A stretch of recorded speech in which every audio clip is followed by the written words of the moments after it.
Have you ever contemplated on the institution of marriage? See, institution of marriage is something unnatural. By the meaning of unnatural, I mean that something which is not created by the nature, which is created by the man. In the primitive societies, when there was no civilization, there were hunters and gatherers. We don't have any evidence whether they were performing the institution of marriage. There was a thinker named Friedrich Engels. He gave an hypothesis on feminism that in the primitive societies, womanhood was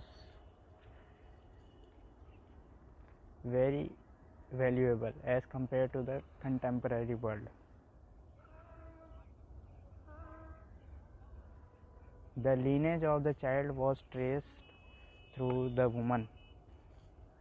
It is after the institution of marriage, patriarchy comes into the chapter. Patriarchy means simply,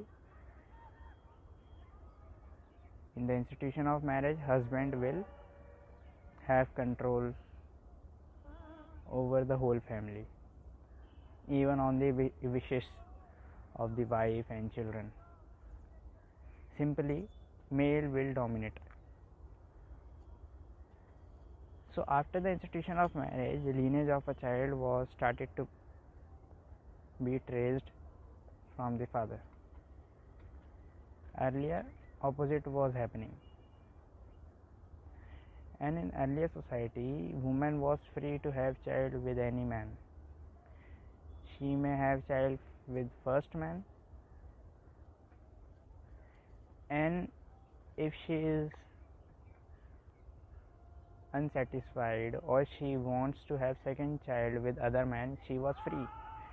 But after the institution of marriage, neither the man nor the woman are free to have child other than their married partners. Similar concept was given by the Plato. Plato gave the concept of communism of wives and properties. In his concept, he told that there will be no institution of marriage. Each woman and each man is free to have child with any woman or man. Even he is free to have first child with one woman and to have second child with other woman.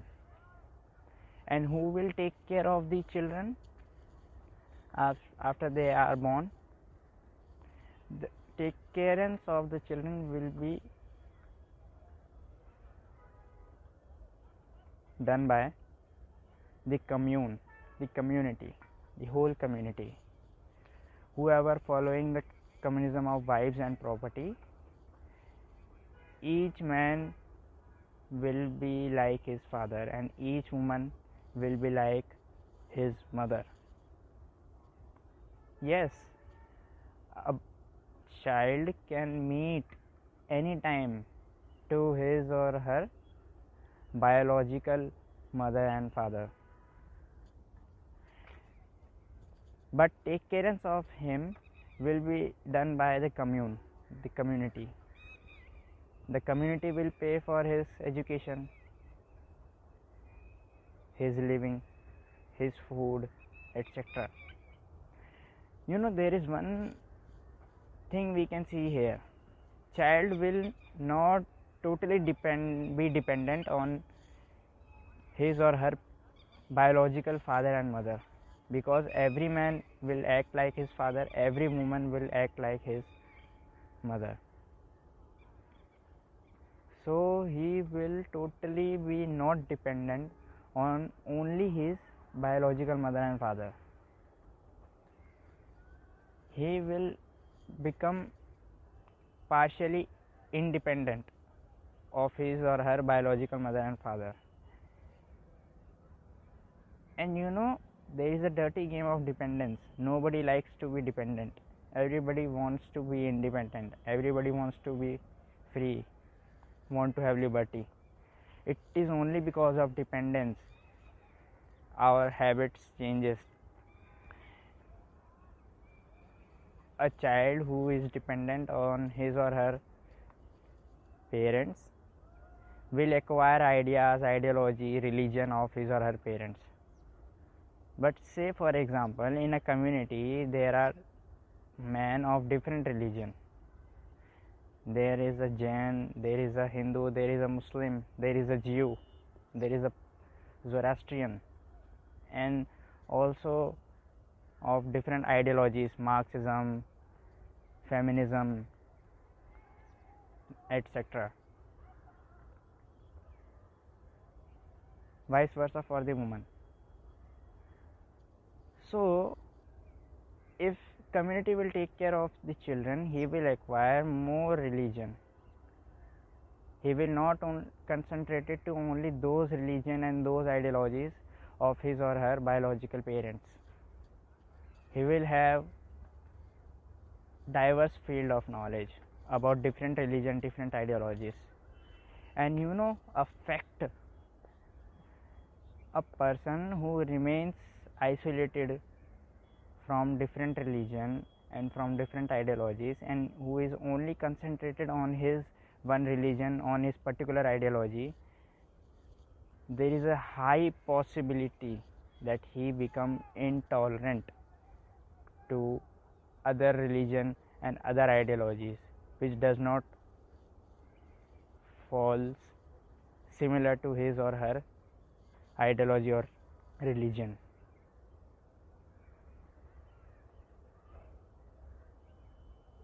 That's why independence is very necessary point to have a broad knowledge, to have a broad view of the world. If you be dependent on any person, forget about your biological parents. If you will be dependent on any person, if you will be dependent totally on your friend, you will acquire ideologies and religion of your friend. Not acquire, but gain some knowledge about his or her ideology and religion.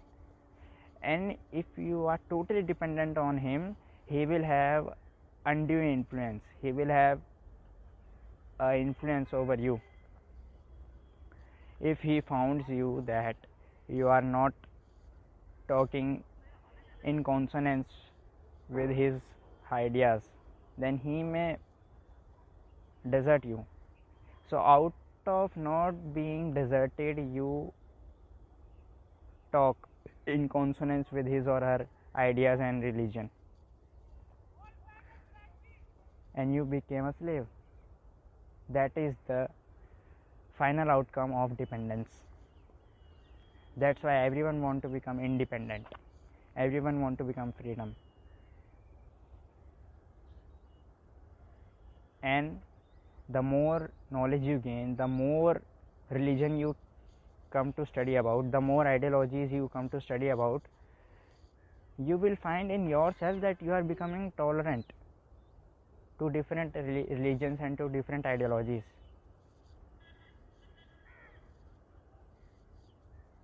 So institution of marriage, which bound husband and wife together, they became slaves of each other throughout their lives. And what happens in communism of wives and properties? They are free. They don't become slaves of each other. They are not dependent on each other. That is the thing in communism of wives and property, and that is the difference, main difference in the institution of marriage. Institution of marriage came with the civilization. Before civilization, we have no traces, we have no evidence that there was institution of marriage. this is the one of the, in my view, this is one of the major demerit of civilization, that it has given the institution of marriage to the world. And not only civilization, many religions also, many priests also. In different religion, in Islam there is a concept of nikah. In Hinduism, Jainism, Sikhism, in common there is a name called shadi. In Christianity there is a, they call a tie for whole life. So not only civilization, civilized society, the religions also have equal contribution in giving the institution of marriage to the world. Institution of marriage, I see a curse upon the world. It is because of institution of marriage neither wife nor husband can become independent. Yes, I totally agree that when you see a beautiful girl or a handsome boy, you have very high tendency, very high feeling, very high sensation that I will love her throughout my life.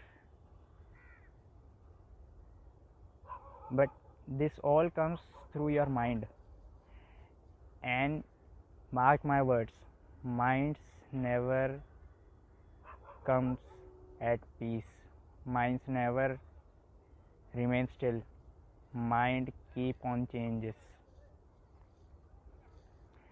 Mind will bring thousands of thoughts within seconds. Mind never stand alone. So those feelings you are getting, that is natural, that is the tendency of your mind. But if you are thinking that you will tie him or her with him or her throughout your life, that is your mind deceiving you. And you see one thing, in a pair of husband and wife, in the initial years of their marriage they will remain happy, they will be at peace with each other. But after few years, say for example 2 years, 3 years, 10 years, they will fed up of each other, they will have feelings to get rid of each other. But under the pressure of dependence on each other, under the pressure of society, under the pressure of religious priests, they don't express that thing, and that leads to slavery, and slavery leads to many other things. Nobody wanted to become slave of each other, but that is a mental slavery, that is more subtle and more difficult to identify as compared to physical slavery. Though slavery was there in ancient Greece, now it is not there that much, but still slavery is there throughout the world, the mental slavery through the institution of marriage. And one more thing, you mark my words, it is only because of institution of marriage, after 5 or 10 years, when husband or wife fed up of each other and they have full satisfaction of each other, now they want something new, adultery comes into place. Woman wants a new boy, husband wants a new girl. That is natural in my view. But the name of that thing is adultery. So I am not saying you that you can't stop adultery. Adultery is the byproduct of the marriage. The difference is, some pairs of husband and wife will repress their feelings, will suppress their emotions and sensations and thoughts, and will maintain the institution of marriage throughout their life. but repression always leads to depression. You may ask anywhere, anybody. So adultery is the byproduct of the institution of marriage. You can't deny.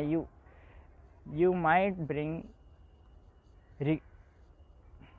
hard laws, you might bring hard punishments for adultery, but that will only be the punishments.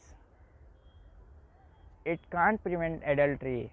Unless and until you disappear the institution of marriage, you can't disappear adultery.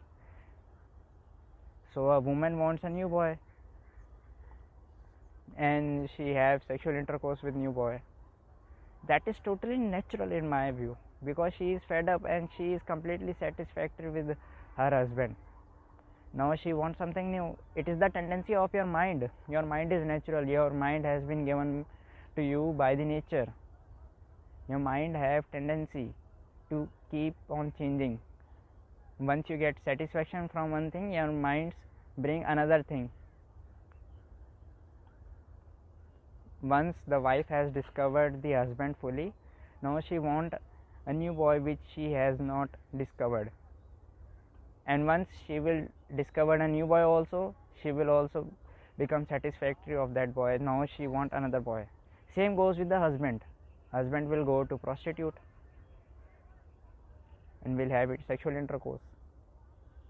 So prostitution, adultery, all are the byproducts of the marriage. And mark my words, it is only because of marriage divorce is possible. If there is no marriage, there is no divorce possible. So in our society there are sayings that divorce should not happen, divorce is very bad thing. In the eyes of society, so called bad thing or so called good thing, that may be in the eyes of society, but the fact is it is only because of institution of marriage divorce is possible. If there is no marriage, there is no divorce. I don't say you that you don't marry or you marry. I am just telling you the facts related to institution of marriage. And I would be happy if the institution of marriage will disappear from the world. It is a curse on the world in my view. And I would be happy to have communism of wives and property.